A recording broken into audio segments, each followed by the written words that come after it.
Alrighty. So the homework is that you have to do is on combining radicals. Can look tricky first, but this is how I like to think about them. So you have your square root of. So why is it like this? Sorry.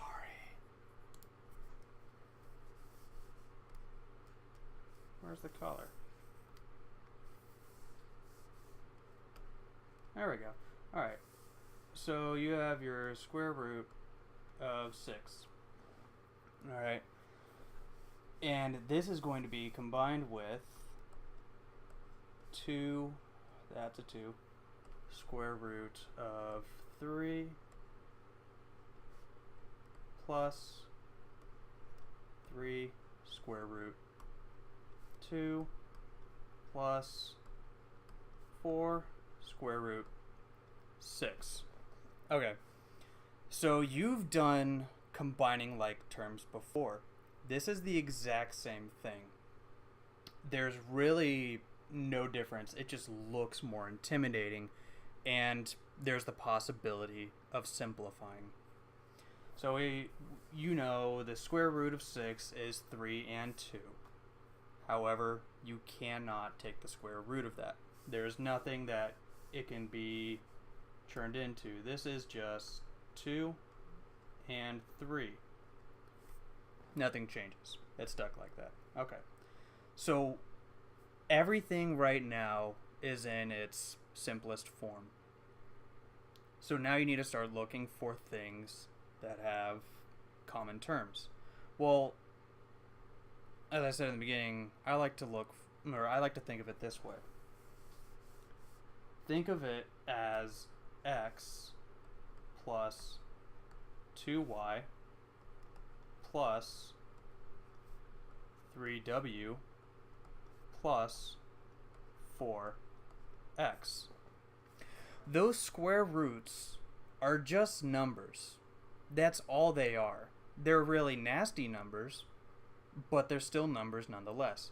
And that's all that variables are too. X just stands for something. X, in this case, equals the square root of 6. So, we need to find the common terms. Well, x and x. Those are common terms. Y, there is only one y here, and there's only one w. So we need to combine these terms. So there is a 1 in front of this x, and there's a 4 over here. So this ends up becoming 4 plus 1, 5x plus 2y plus 3w. That is this form or little equation thing going on up here. That is it in its simplified form. I guess I'll write it out for you. So this is 5 square root of 6 plus 2 square root of 3 plus 3 square root of 2. And that's it. That's all I can do with this. But that's just addition. So that's the easiest way I can go about it for trying to solve these things. I like to think of them as variables because that's it. Okay. I'll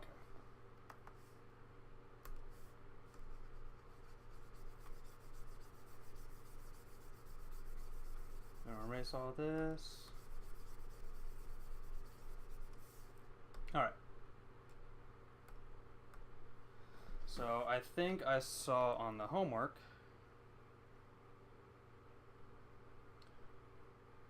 there's also multiplication as well. And then there's also the actual simplifying. So let me pull up that actual example. Alright. So you have the square root, that's still eraser, square root of 27 plus the square root 45 plus the square root of 27. So one way to go ahead and look about this is you already have two x's, right? You already have that. So if you wanted to, you can combine them. You have every right to, but you don't have to if you don't want to. There's a lot of different ways to go about this because there's a lot of steps to take. But for now, we're going to go ahead and combine them. So there are 2 square root of 27s. So we have 2 square root of 27 plus 1 square root of 45. This is not in its simplest form because we can actually bring these down and pull out some stuff from the square root. So 27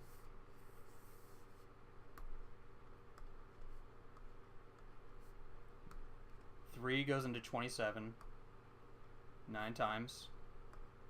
9 is 3 and 3. So we have 2 square root of 3 times 3 times 3 plus the square root of 45. That's 5 and 9, 3 and 3. 3 times 3 times 5. So now we need to find the groups of 2. Well, over here we got this one group of 2, right meow, and right meow. So we're going to grab those, bring them on out. So we have 2 times 3 times the square root of 3 plus 3 square root of 5. So 6 square root 3 plus 3 square root 5. Now if you wanted to, you could do it the other way. So let's say if we didn't combine those at the beginning, so then we would have ourselves, alright, that's still eraser, 3, I'm going to go ahead and turn 27 into what it is.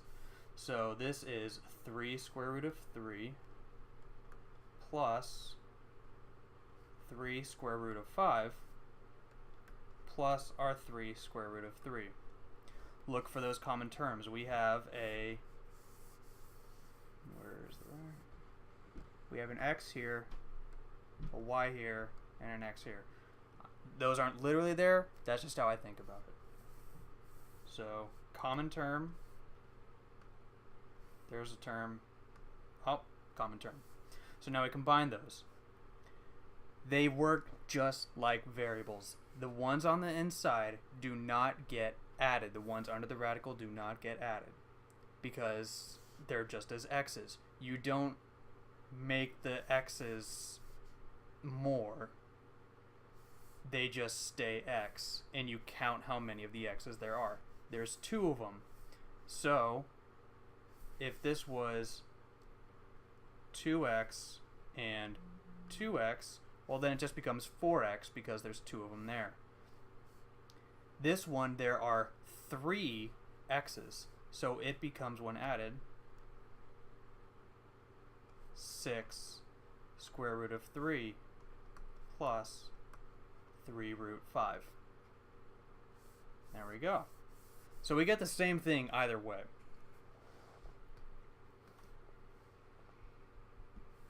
Alrighty. Whoops. Alright.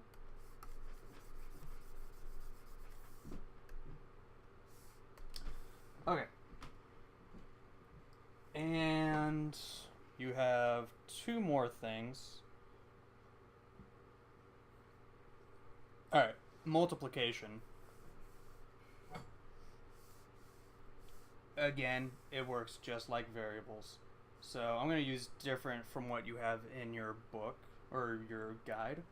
So let's say we have -4 square root, and they simplify this. So square root of, we'll just do 27. 27 times, we have a positive 3 square root of 24. Why not? Alright. So, this works just like variables. Alright.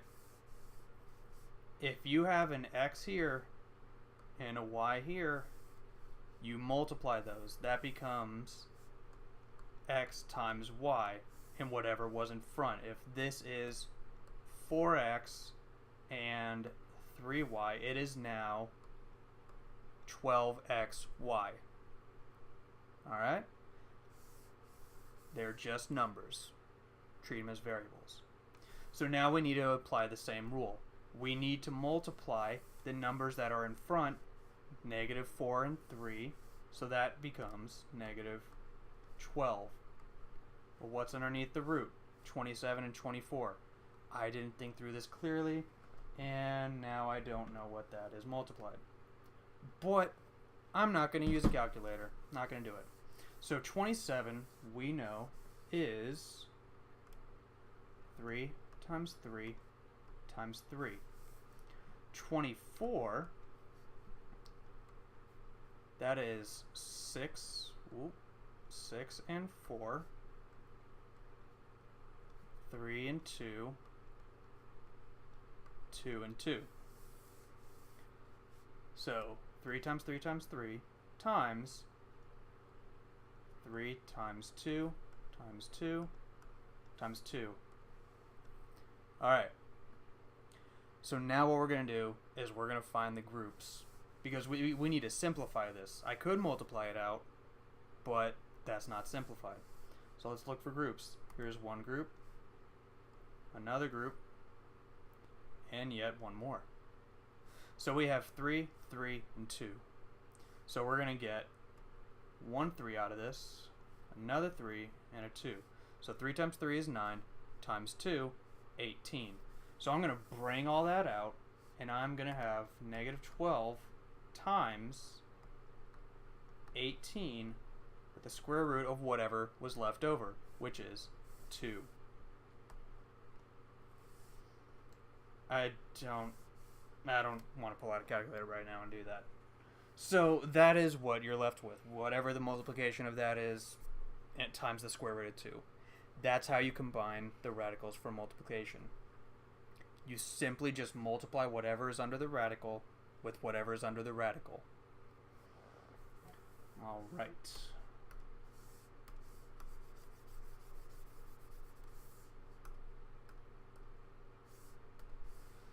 And the other problem that you had on here, distributing. So distribution is just multiplication. Alright, so we have ourselves a square root of 3. You know what? I think the example had a negative, so we'll keep it with negatives on right now. Times a square root of a 10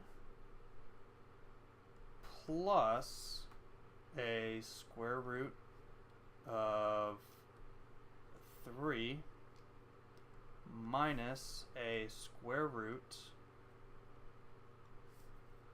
of 8. Square root of 8 just ends up becoming something else. So we'll say 2 square root of 2. There we go. Alright. So again, these are variables, just like you've dealt with them before. There's a 1 in front of here, a 1 here, a 1 here, and a 2 there. So this is negative x, this is y, this is z, this is negative w. Or negative 2w, excuse me.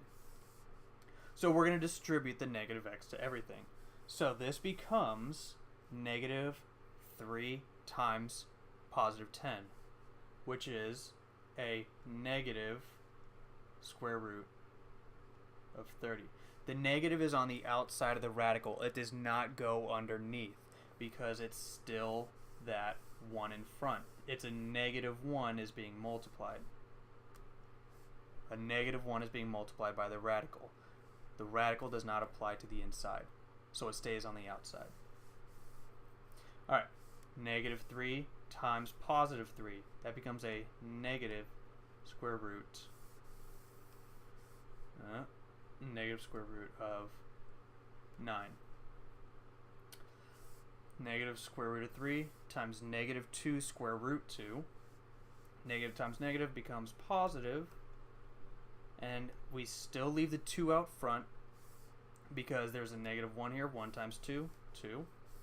Or positive 2, both negatives. The inside gets multiplied. 2 and 3. So this becomes 6. Alright. Negative, or 30. That is 5 and 6 and 3 and 2. Okay. Can't be simplified. The 9 is just 3 and 3. 6, that's 3 and 2. Can't be simplified. So I didn't choose the best examples, but the distribution stays the same. So this ends up being negative 30 minus, I can bring this out so it's no longer a radical, minus 3, because it still comes out positive, the negative applies to what's on the outside, plus 2 root 6. And that's really it for radicals, at least for what is on your sheet. There's a lot more to them, but at least what you have on the sheet, that's all there is to it. I think of it as variables. It becomes a lot easier to me when I think of it that way. So I hope this works for you too. Let me know if you have any more questions.